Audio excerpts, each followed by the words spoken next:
All right, we're live. I'm Joshua Kemble. My hair is starting to be all wacky, but that's okay. That's what happens when it grows out. And I was supposed to start the live stream like 10 minutes ago, maybe 15 minutes ago, and what took me forever to get to the live stream is, man, I mean, it's a day where I just do not feel it. I don't feel like working on comics. And I had to kind of overcome resistance in order to just kind of sit down and work on comics. In the background, you'll see my son, who's goofing around making Pokemon cards, and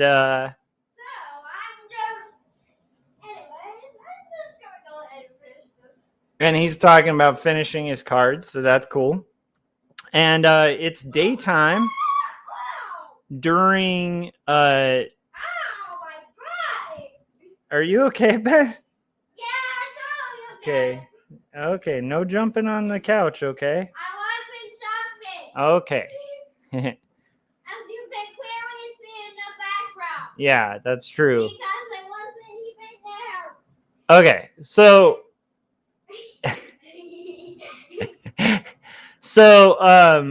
basically what I'm going to be working on today is continuing the thumbnails for my graphic novel, Not Death But Love. And it's a daytime stream, so again, like, I'm not sure how many people show up to these. Usually I get a decent amount of people coming in checking out these streams, like when it's a night stream. But either way, what I'm going to be doing is working on thumbnailing and kind of continuing the research, and then maybe doing a little bit of a recap of like how the store signing went. But yeah, I thought it would be worth mentioning just how I was coming into this, because I do think part of the process of being a cartoonist is like hell or high water. You have to kind of show up and do the work, particularly when you're on deadline. And today is just one of those days where it might take me a while to kind of get in the flow of thumbnails and stuff like that, because I'm just like not in the mood. But anyhow, I will say the signing went really incredibly at Barnes and Noble. It was pretty cool. It was like, it wasn't the hugest turnout in the world. I didn't sell like a billion books, and I didn't sell like 0 books. Like, I sold an okay amount of books. It was fun to do. I should probably mention the books that I was there to promote. So the book that I was signing and doing drawings in each book with toned marker as well, just to like kind of up the quality of the drawing for the people who came out, and hopefully give them like a nice memory, or like a nice item that they can like feel special for getting it. But anyhow, it's Jacob's Apartment, which is my comic book, that graphic novel that came out about a week ago. And it talks about these two characters that are young adults, and they are struggling to find identity. And as they're seeking identity, they both are thrown like curveballs in their lives. Like, so Jacobs finds out that his father is diagnosed with cancer, and then ends up losing his father and questioning his faith and his beliefs.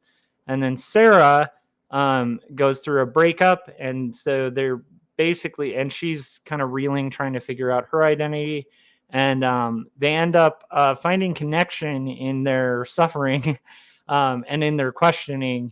And so two polar opposite people, because of conflicts in their lives, kind of have this one meeting point where both of them start kind of changing what they're seeking and what they're looking after. And as they find connection, their dreams and reality start interweaving.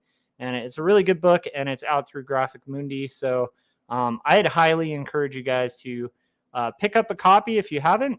And stay tuned on my website. I'll be on Comic Book Club on Tuesday, which is a really good show. They have like a podcast. They've been going for, I think, over a decade doing that. And I did an interview with them a long time ago for Two Stories a couple years ago when that came out, actually about a year ago. And it was a really good experience. So, of course, I reached out to them to say, hey, I've got another book.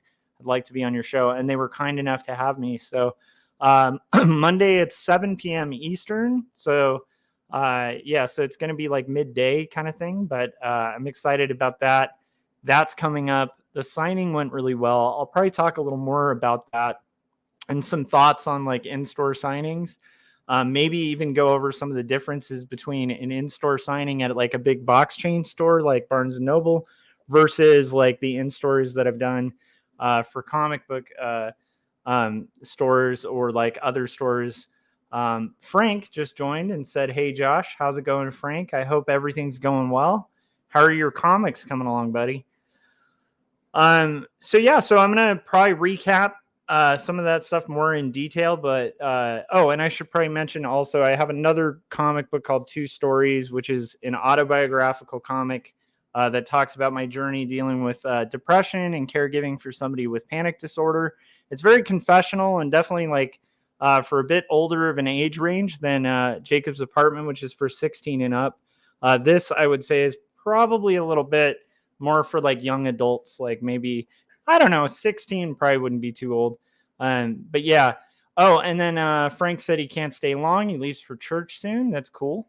No worries, man. I appreciate having you here while you're here. And so what I'm going to do today, at least during this stream, is try to get at least the roughs for page 21 done. And maybe in the process of doing that, I can kind of kick this funk. I don't know if Frank can relate to this, but it's like there's definitely like days like today where it's just like everything in my body is like, don't work on comics. And I'm like, no, I have to. So overcoming it and just starting to go live.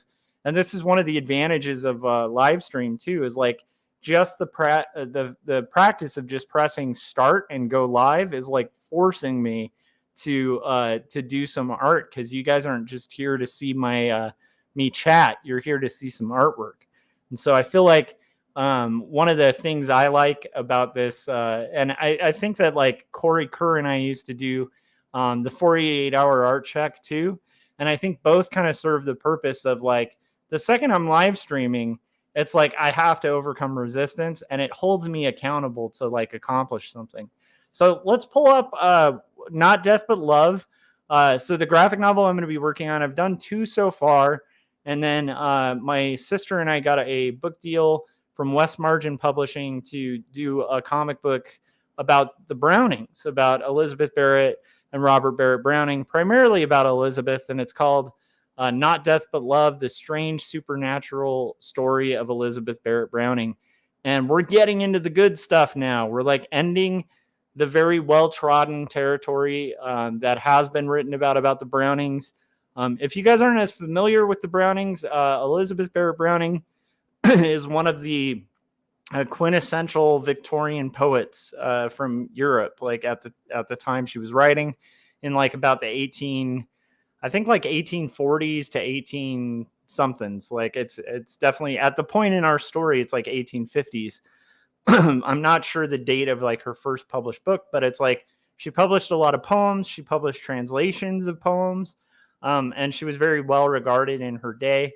And then Robert Browning was equally like a really heavyweight poet who later in his career ended up writing some books that actually weren't that successful at the time, but in retrospect are like some of the most important books of poetry like ever written from that era, that then influenced like huge poets like E.E. Cummings and like a lot of the later poets. So you don't have to know a ton about poetry to kind of enjoy this book, like when it is done. It's got suspense, it's got intrigue, it is going to have seances, it's going to have all sorts of like really exciting things, and it's going to have this tension. One of the things I love about this book is from about this point on, there's ups and downs and like a lot of like a clear story arc to it, but throughout the whole thing there's like this looming tension. So it's like, I don't know, I almost like to think of the way it feels is like watching Breaking Bad, but if it were a Jane Austen novel. like it's like a Jane Austen novel with like the feeling you get when you're watching Breaking Bad, where there's just tension and suspense like for like the entire thing, or a Hitchcock, right? So anyhow, I'm going to get to working on the roughs, and just talking about the book is getting me more in the zone to do it. So let's pull up our stream. And over here, You guys who were watching the last live stream are probably familiar. If you're tuning in for the first time, like when I do these streams, down here is the section of the script that I am right now working on roughs and thumbnails for. And then over here is going to be the roughs. And then just to clarify, in case somebody's like less familiar with design or illustration, the process of art, especially commercial art, like fine paintings, doing fine art, whatever you're kind of doing, most artists, especially when you go to art school, one of the most important practices that you learn is that like the way that artists make really great work, and I'm not saying I'm making great work, but the way that artists tend to do that is rarely is the finished work going to be the first pass. Like most artists, like when you see a really well done poster or illustration or graphic design or like painting or sketch or whatever it is, when you see a finished art piece, quite often there's iterations of like sketches and drawings that were kind of done, revised, tightened, done, revised, tightened. And then you're finally seeing the final result. And it usually creates the result that if you were looking at it and just assuming that these artists are just like drawing it instantly, you would be like, this is impossible. Like, I can't draw. Like, you know what I mean? And the big trick is you start with thumbnails that are really loose. So I'll kind of show you guys the one that I did for this page, which is like page 21. And they're almost unintelligible, right? But for me, these thumbnails, hopefully, if I can remember everything that I was thinking when I was drawing those thumbnails, these thumbnails are going to give me a ton of information about like what I'm going to then go to a rough stage on.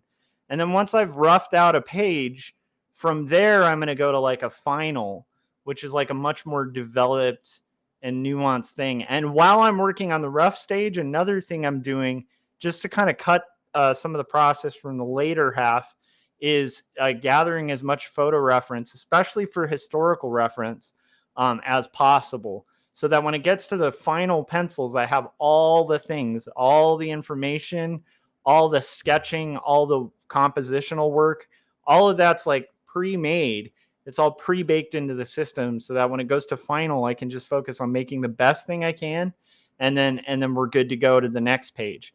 Now, I know some artists may not work that way, but I think most artists I know that are professionals, it depends. You know, there's some environments where you're like making art and like your first iteration is just what you do. And that's in a lot of graphic design. I know at my day job, we don't tend to have a ton of time to do roughs and iterations. So we kind of just go to final. And it's sort of intense to do that. But when it comes to most artwork, especially artwork that has like a little bit more of a time frame to deliver, that's kind of the big mystery behind it. And that's kind of what I'm going to be working on today. So I just thought I'd explain that because I realized like sometimes I'm working on thumbnails and roughs and like I know that there's a ton of people on the channel that are already doing comics and stuff like that. Like I know Frank already makes comics. I know a lot of the viewers here already make comics. So like you guys might already be familiar with like the stages of iteration to get to a final composition. But like, you know, I was just realizing if somebody just popped on this channel, they'd be like, what is a thumbnail? Like, you know,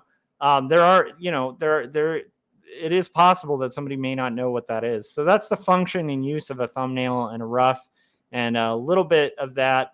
And then we're going to kind of get into it now because I feel like I've been chatting and not working. So let's get to work.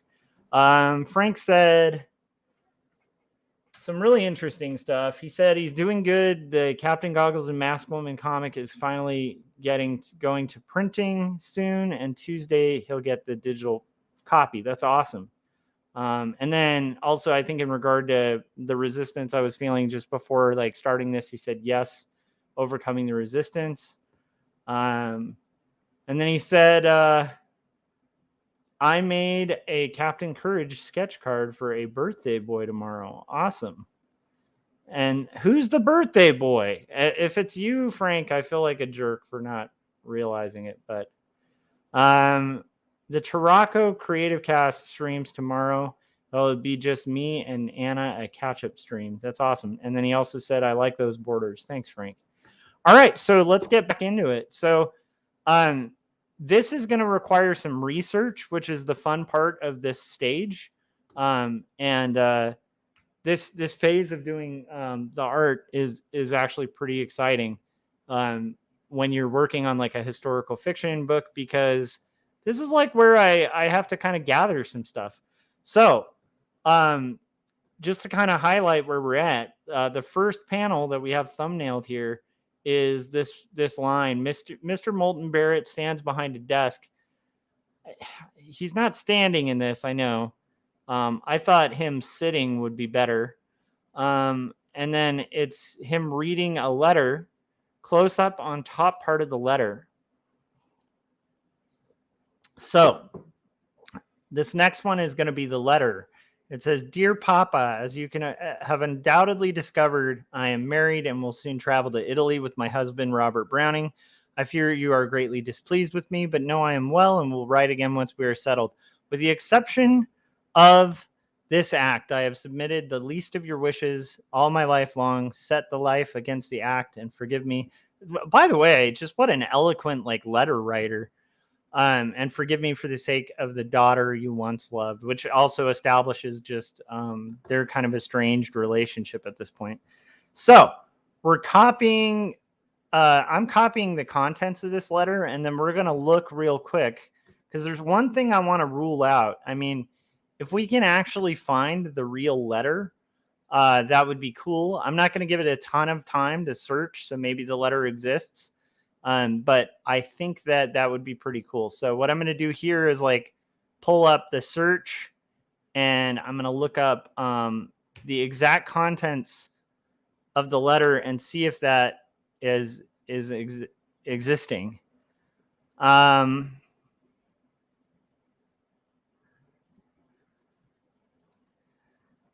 Because again, if this is a existing letter, I'm sure it is. My sister researched a lot of the letters, although I do know some of this book, a very small amount, isn't pulled directly from the letters, but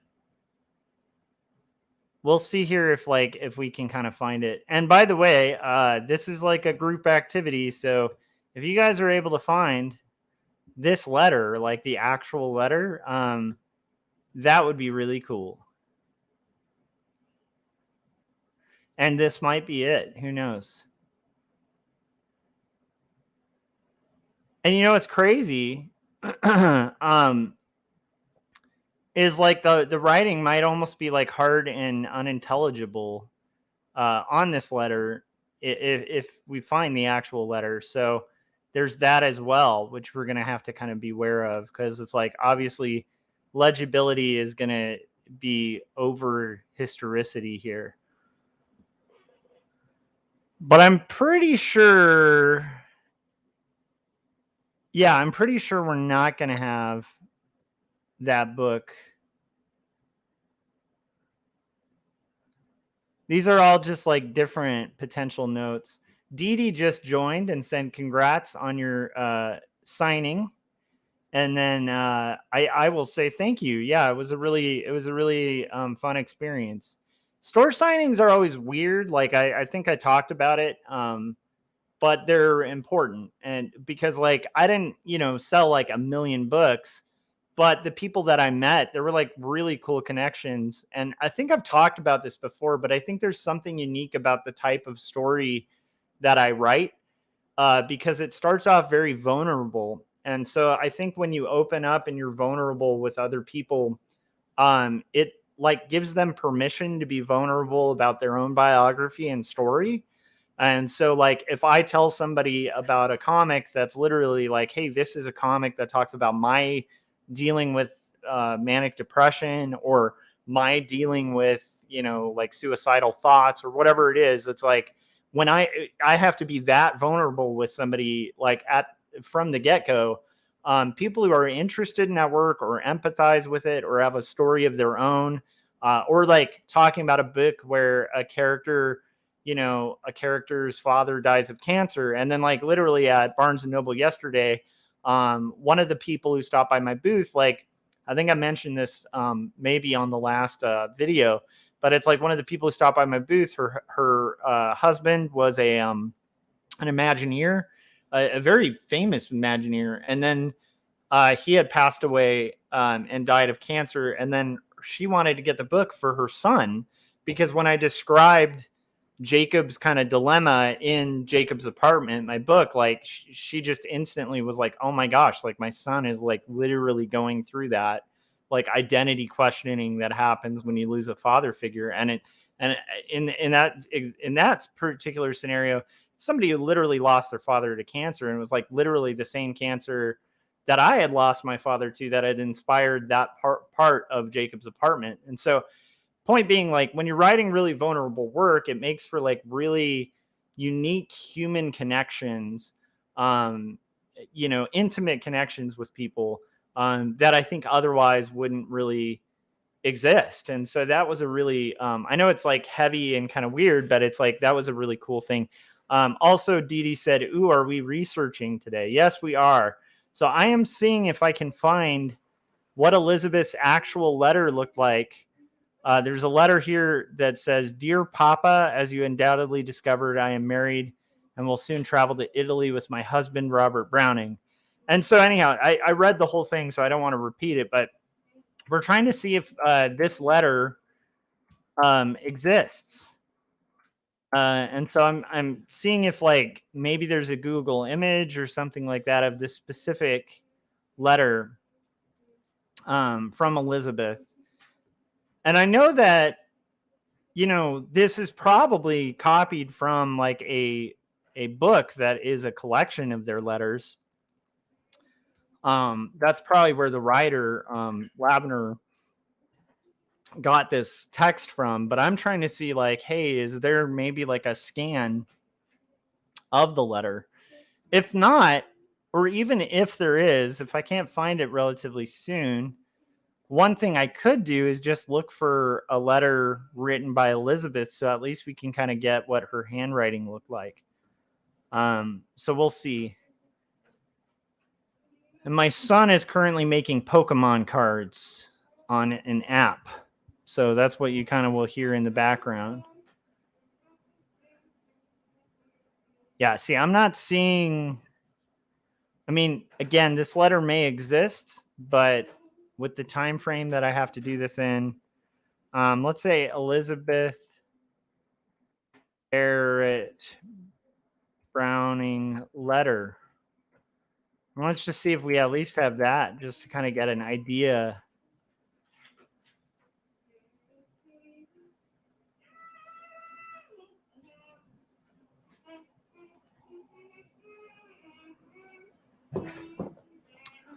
Okay.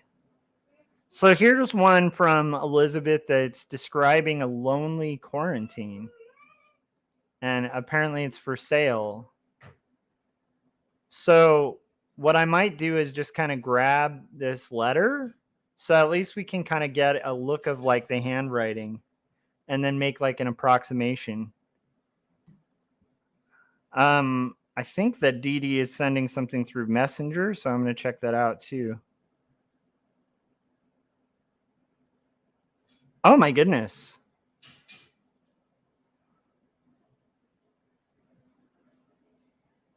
Letters between Elizabeth Barrett Browning and her father, Edward Moulton Barrett. Huh.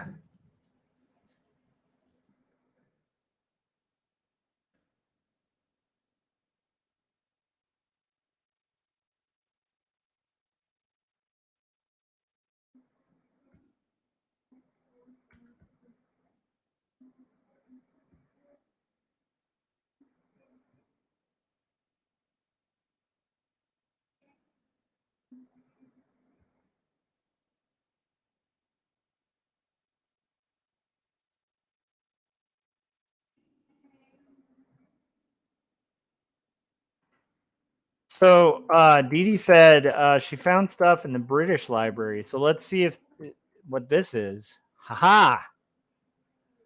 This may not be good though, because yeah, I mean, this is at least good to give us a sense of her handwriting. but those dates aren't going to add up with where we need to be because that's when she's much younger. Right now we're in 1850, so and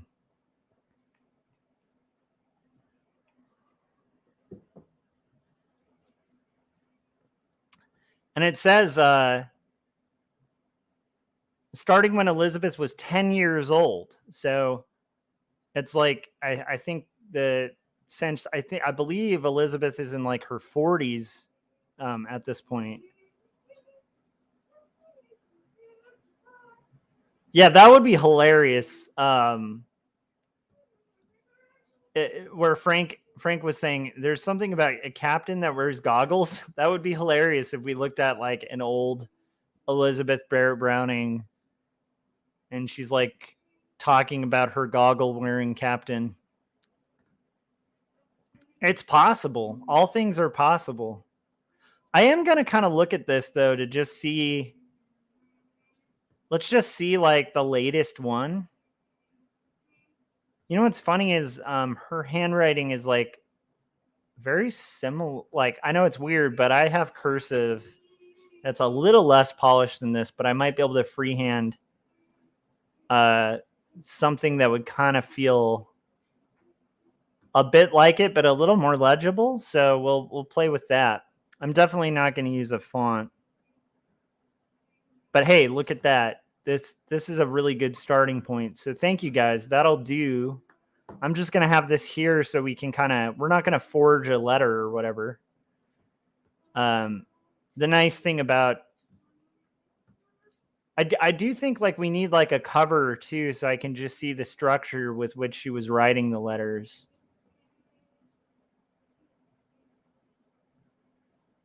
And then, I mean, that's pretty good too. Oh, come on. I thought I found like a cover sheet that would be good. Because I want to see how her header is. And I'm pretty sure it was like one of the earlier ones. There we go. It's like number 2, I think. Yeah. Okay. Oh, darn it. Let's get that number 2. I think that'll give us at least a starting point.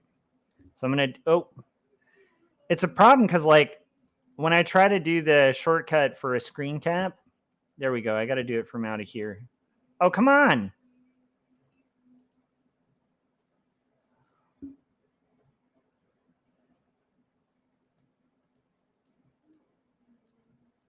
Okay, let's try this. We'll shift 4. Haha! I did it. Okay. There we go. We got our screen cap.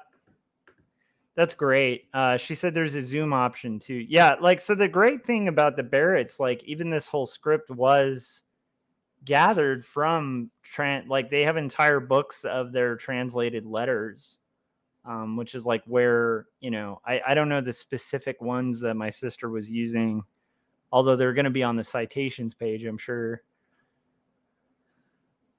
All right, so that's a good starting point. So now I need to just kind of rough it out. So let's do this. We're going to do our rough of this page, and we're going to have a rough time here, guys. Okay.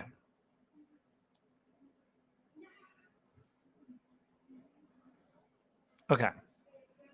Move this a little bit. I don't need Mr. Barrett's face, Edward. The list will pull back if we need it. Okay. Okay, so we're just going to rough out hands holding a letter. That's going to be a big part.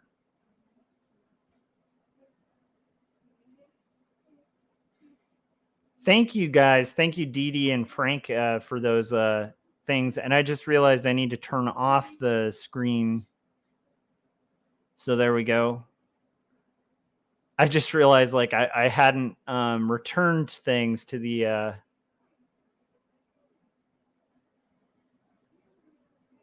what is going on with the one of these? There we go.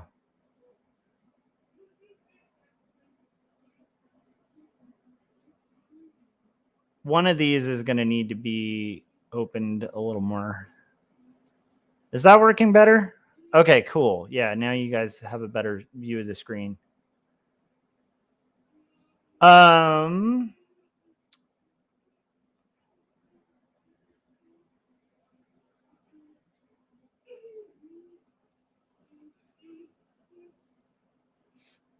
A pilot captain, maybe that would be hilarious and awesome. He was saying for like a person with goggles.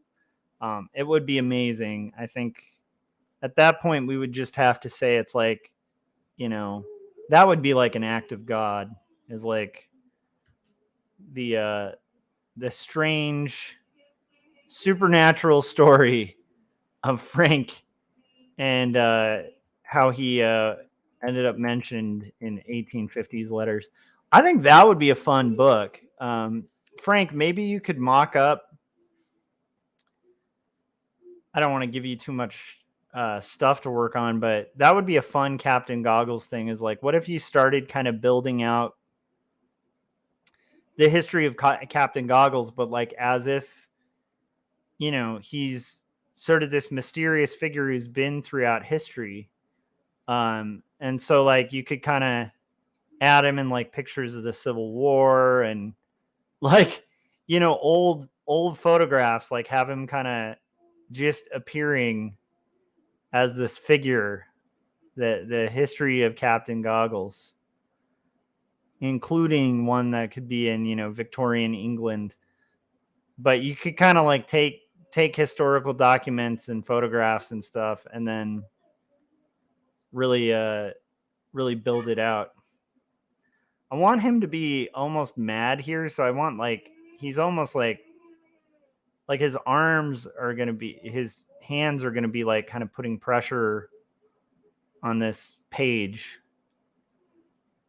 And again, we'll, you know, this is just a rough, but it's good for him to have. He's got cuffs here too, so we're going to do that.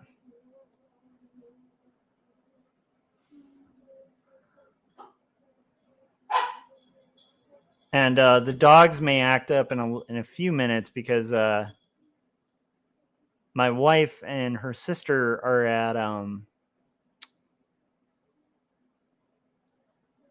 at the store getting some sheets, I think, for her sister.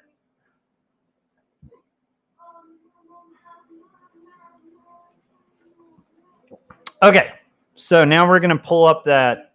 I need that type again. This is a lot of text to fit in here, so it's just like a very sideways font, so we're almost going to just have to invent it.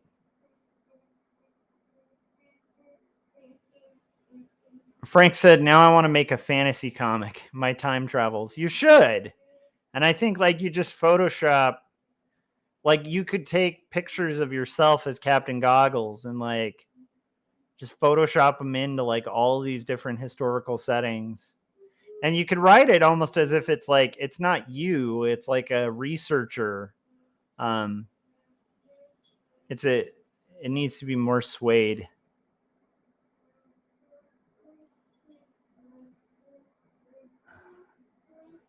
Okay. This is going to be interesting to see if we can pull it off. Dear Pa.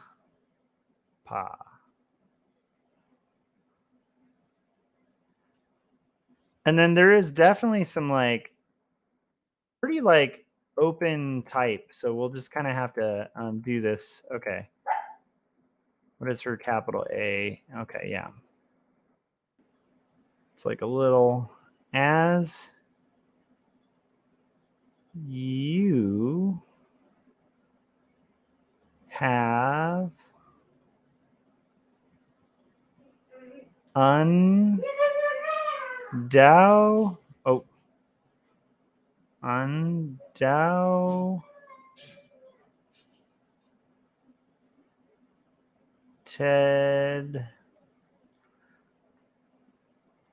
This is going to have to be much smaller because it's huge right now. And also, this is rough, so it doesn't need to be perfect. As you have undoubtedly... What do her T's look like? Yep. They're like real...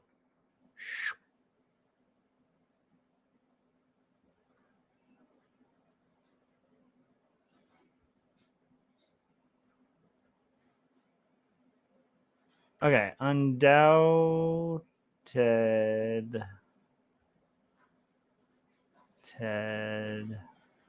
Lee. As you have undoubtedly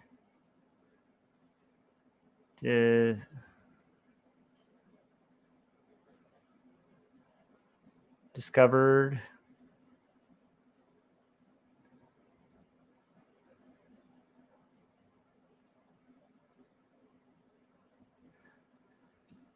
Whew, I'm a little rusty on my cursive, guys. Okay.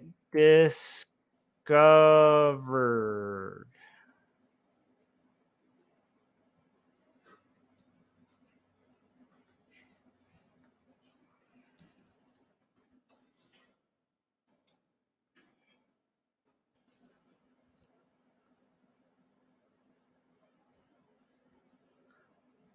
Ah, I. Okay. That's an interesting eye, but I like it. Is that her eye? Okay, hang on.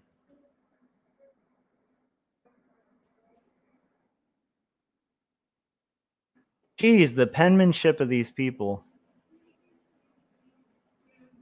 I.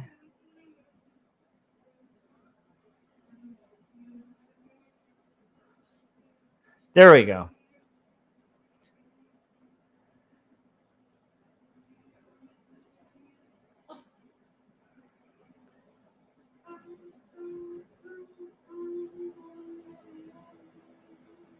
I am married.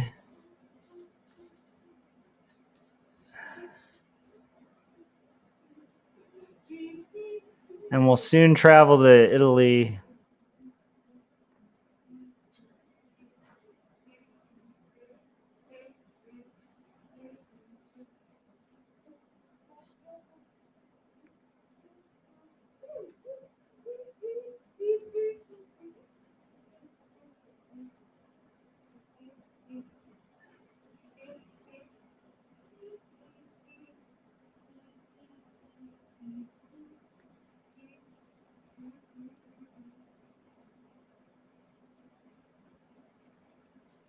I should be doing this on a separate...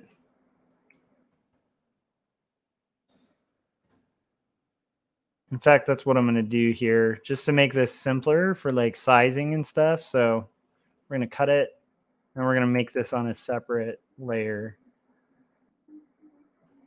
Dear Papa, as you have undoubtedly and then discovered... I know this is thrilling, you guys. We're doing my very terrible cursive.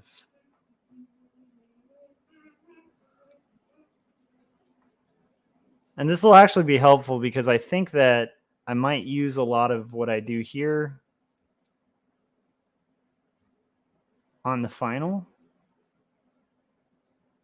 especially if I'm bothering to get it as close to accurate as possible. And will soon travel to Disneyland. Wait, what?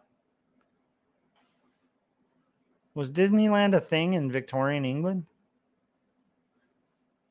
And will soon travel to... Sorry. Okay. Let's see here. Dee Dee said, I love research. That's awesome. I love that you guys love research. I also like your help. I really appreciate it. Oh, and then Frank was saying, oh, I like that idea. I won't tell Anna since she's writing an elaborate script at the moment and it would mess up her flow. But yeah, I can figure out a way to do it. Yeah, that would be cool. Have a good one, Frank. Thanks for stopping by. Okay, so now we've got. We'll soon travel to Italy. I have to look at that eye. That's a lot different than an eye I would do. I like her eye, actually. Italy. And she does long, swooping T's. With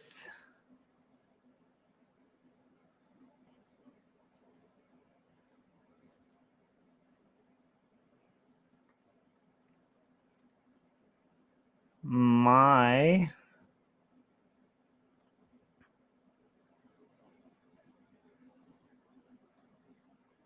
husband,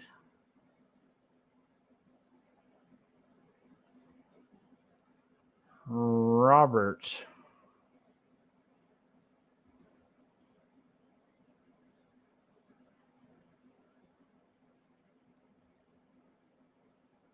Robert Browning.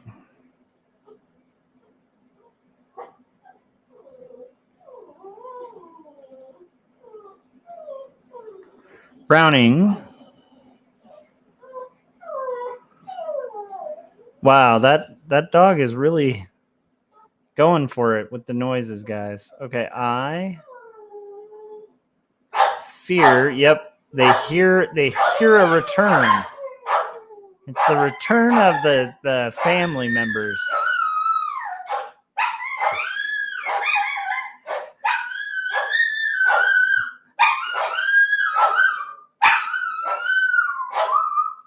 Are you guys hearing this?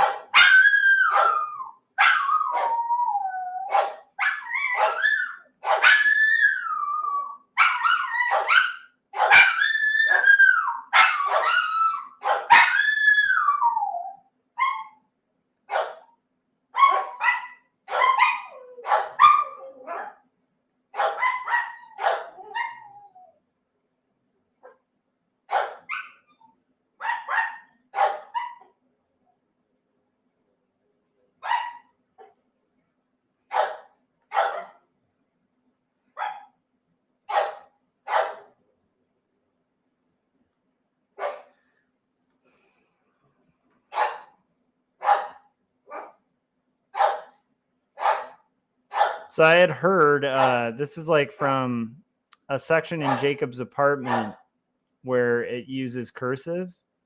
Somebody at TCAF mentioned that like kids don't learn cursive anymore. So some of this may just seem like gibberish to like a younger generation. I don't know. You guys tell me if there's any truth to that, but I think that would be insane if they're.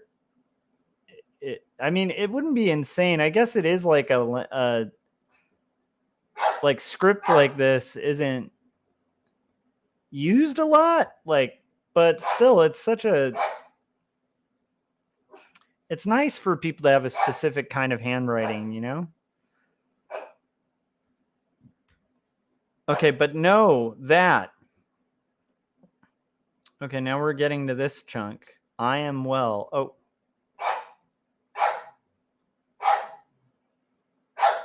And we got to do her eye.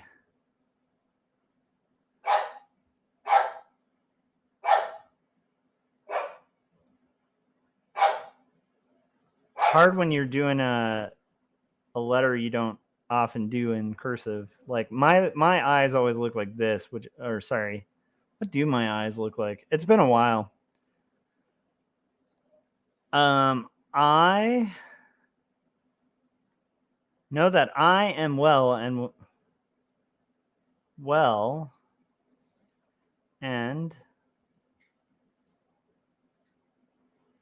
will write again once we are settled.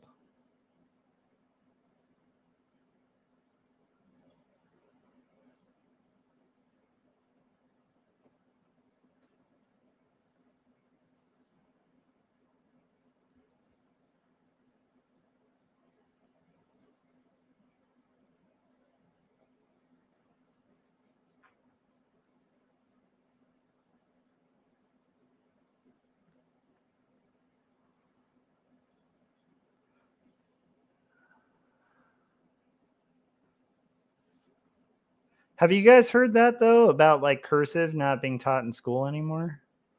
That'll be interesting to hear. I don't have the best cursive. Okay, with the exception of this act, the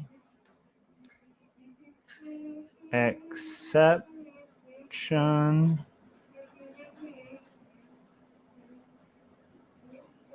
of this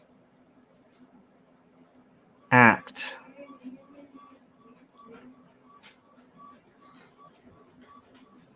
And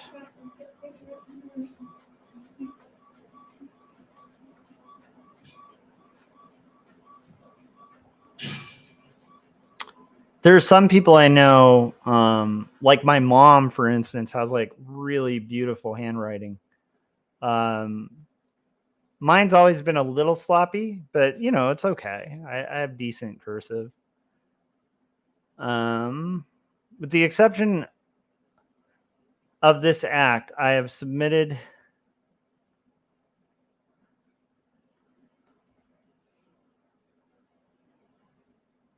I have submitted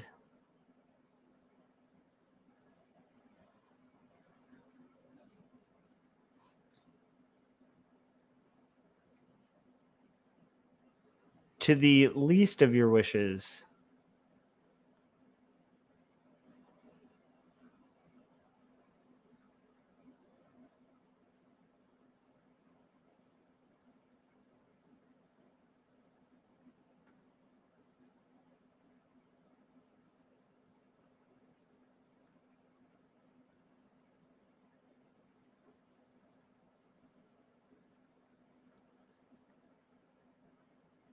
All my life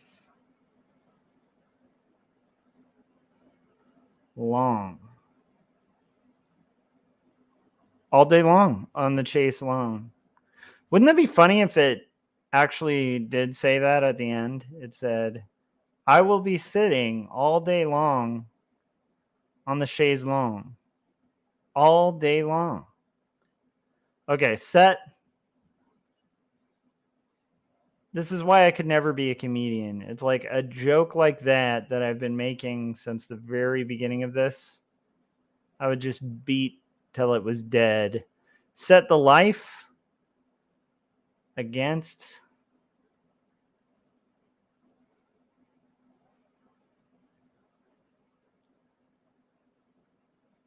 the act and forgive me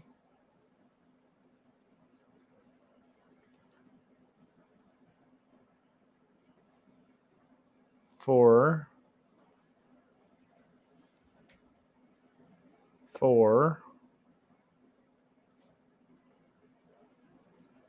the sake of the daughter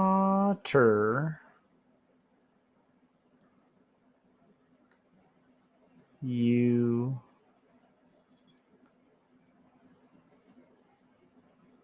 once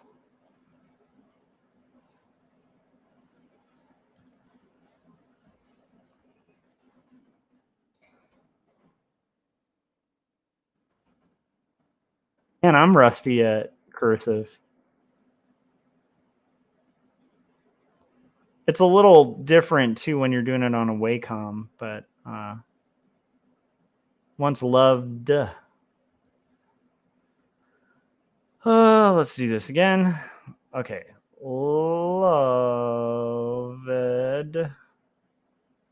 Okay. And how does she sign her letters will be interesting.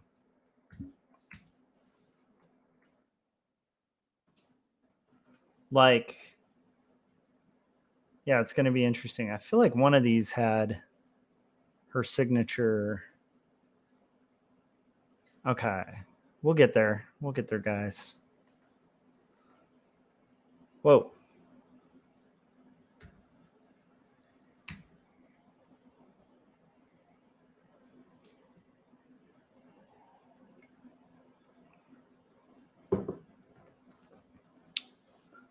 Oh, we got ad from Naked HD. Cheap sex streamer recommends. That's a little disturbing. I'm going to just go ahead and block that user. Sorry, Naked HD. No problem, Dee Dee. Dee Dee was saying, like, only a mod can block the bots. Josh, Frank left. You have to do it. It's a bot. Did that take care of it? I did it through StreamYard, but I think that handles it for both accounts.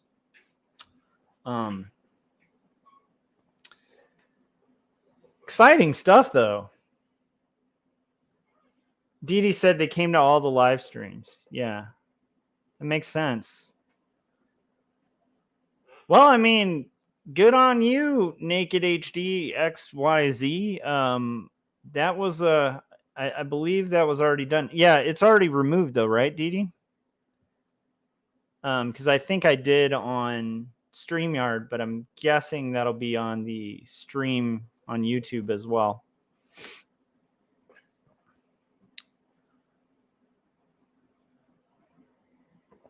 But wow, I've been joking that that's how we should market. How we should market comics, like at conventions, is just like copy that we're seeing there with these people. Okay, we're gonna go back to our research, and I'm gonna find and see if there's a section where she's signing out of her letter. Yes. Oh, did she not sign her letters? Because this looks like okay. Hold on.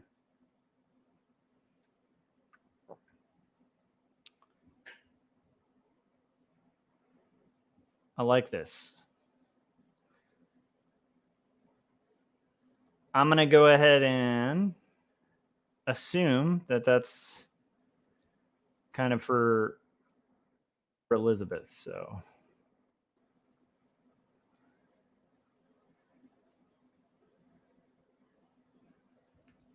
let's do this.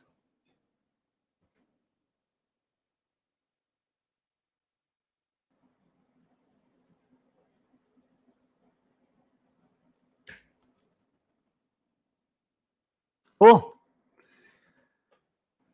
Whew, we did it. We did it, you guys. Wait, did I just spell her name? No, I did it right. It's just there needs to be an H there. That would be good to have an H in Elizabeth. I don't know if you guys tend to. Although it would be funny if her name was Elizabeth. That's Elizabeth Barrett Browning when she gets really addicted to gambling. Oh, Dee Dee said you have to get rid of them on. Dee Dee said, don't spell her name wrong, Kremble. Ah, yes. Well, let me try to do that. I just hope it doesn't create a bunch of like noise. So I'm gonna go ahead and see if I can go into the live chat, because we have active chat. So let's see here. Haha. Okay, I'm going to Naked XD. You are gone. You are gone. And let's just put report. Boom. Okay.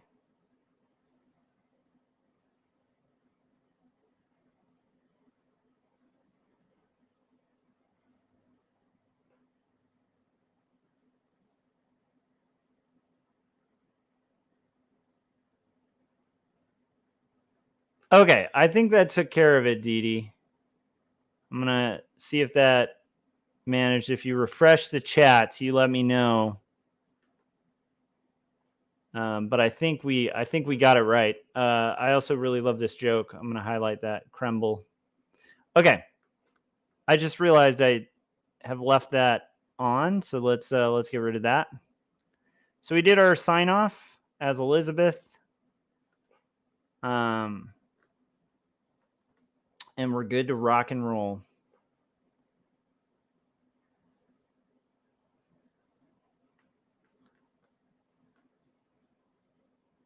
All right, so I'm going to go ahead and merge this. And then let's see where we're at on time. We're at about an hour. It's funny. That shouldn't have taken an hour. That's not super complicated. That's okay. It takes a while to get in the zone for myself. So we definitely have like a, his desk is here. Want to have like a little bit of shading in here. Definitely want to have lighting that's,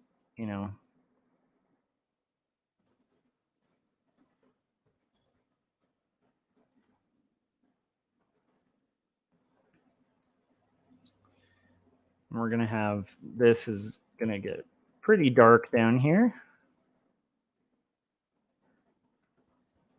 Yeah, I do feel like spam bots are the marketing of the future, you guys. So I think that, like, I really do.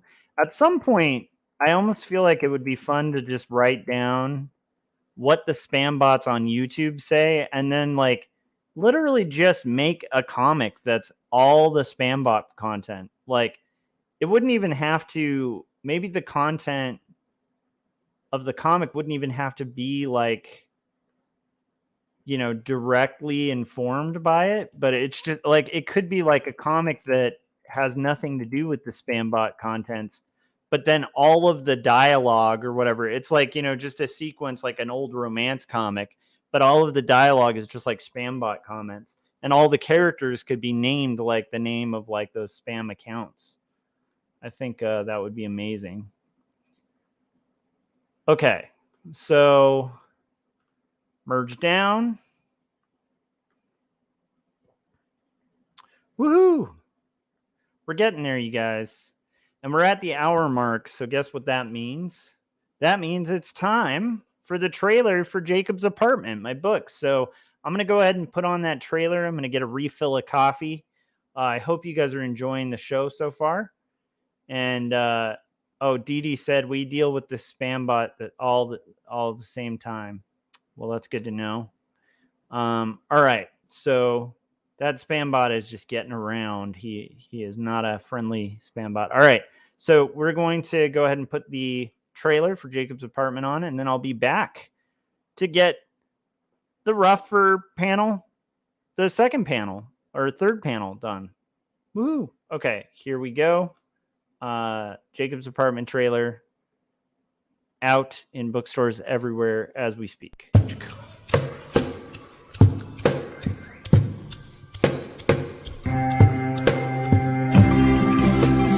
Clearly it seems that only in dreams can we these things we've seen and walk around breathing things.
So we also are going to have to look up Barrett family portraits, and I'm not sure if we're going to have to do that now.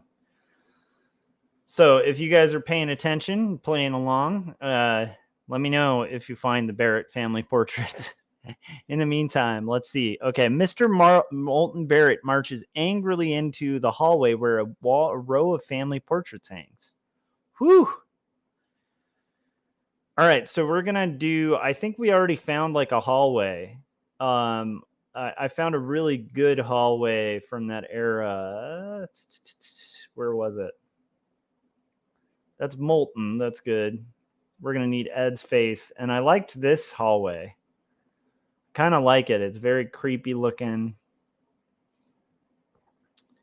It didn't look poor, but it doesn't look like the extravagant hallways otherwise. So I'm going to label this layer hallway. I'm going to go ahead and move that here so we can kind of look at it as we sketch our thumbnail.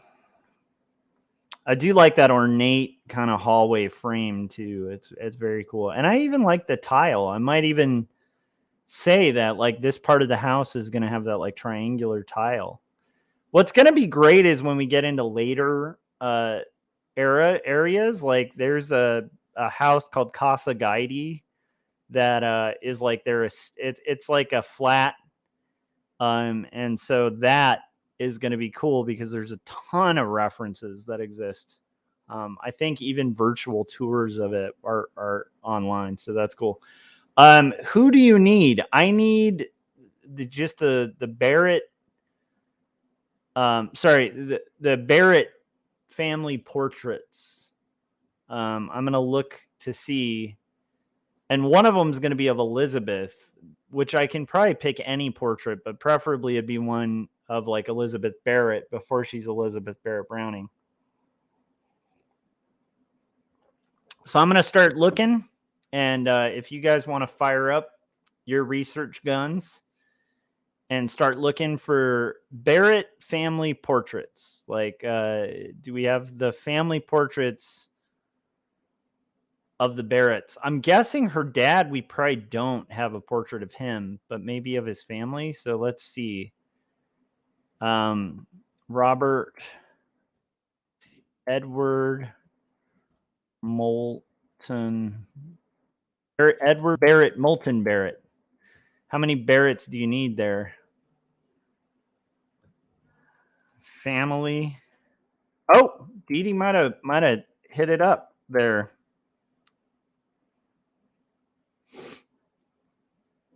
Oh my goodness. These are going in here.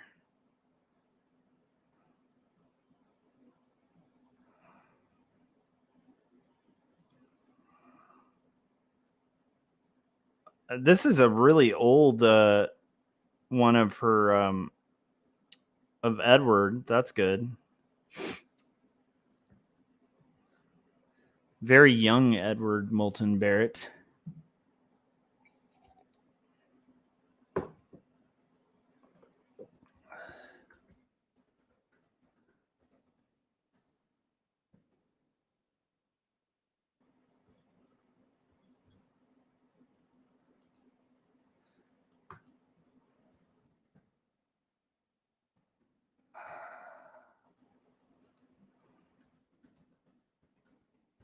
Yeah, those are great. I just got them, Dee Dee. I'll actually pull those up. I'm gonna airdrop them.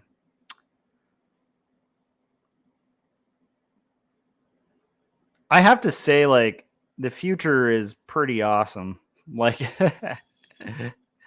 I know it's weird, but the future is so bright. I've got to wear shades, you guys. Like that is how awesome living in the future is. And I know I just did like the worst 80s reference possible. You know, there was like this era, I've joked about this before, but oh my gosh, Naked Dash XYZ is even back with like the F word. I'm going to put block user again, and I'm going to go ahead and Wow, I'm missing Frank here. I need my mod. I need to mod up. Oh, okay. Let's see here. This is the beauty of what Frank. If you guys are in the chats, you have to kind of be appreciative of. Yep, and they're getting reported as well. Whew.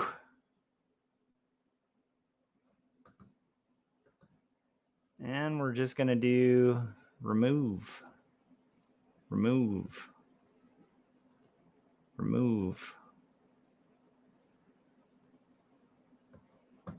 Yeah, Dee was saying the bigger your channel gets, you'll need mods. That's a really good point. Yeah, I have 2 mods, but like the sad thing is my regular streaming hours are like nighttime, and so yeah, it's going to be interesting.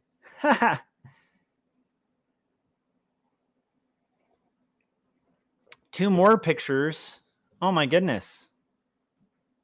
You might just do my work for me here. Let's see here. I have to look. Instagram.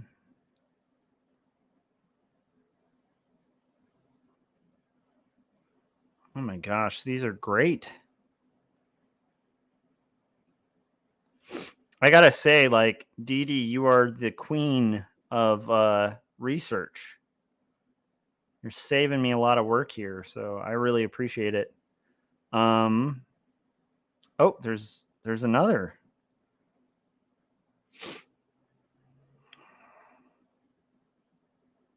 And she said they're from this book of Elizabeth Barrett Browning. Yeah, it's funny that I guarantee my sister probably has this book, but it's nice if I can spare like having to bug her for references and stuff like that. So I really appreciate this. We're gonna do airdrop again.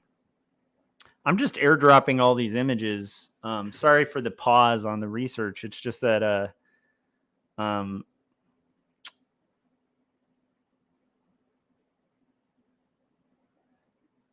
yeah, I mean, Dee just found some really cool stuff. Okay, so I'm airdropping. I think that's at about 4 portraits now, so that's good. Now I will show you guys the 4 that Dee has found. She said they're probably in the British Library for sure. So Moulton Barrett, like, here's the thing that's funny. Boom. There's the wedding dress that I originally had her in, but that's a much younger Elizabeth. But I do think so. Originally, I thought, oh, that's probably what she got married in, and no, it wasn't. But I do think that portrait of her might be in the house, so we'll do that.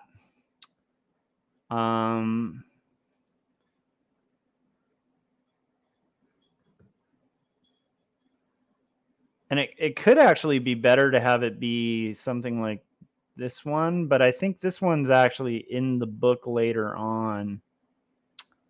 So I don't know if I want to pull that one.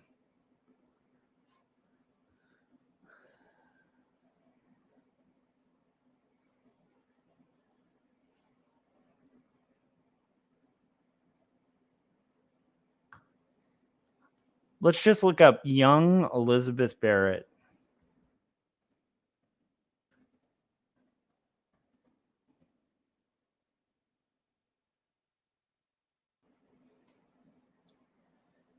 It might be this one. It really might be.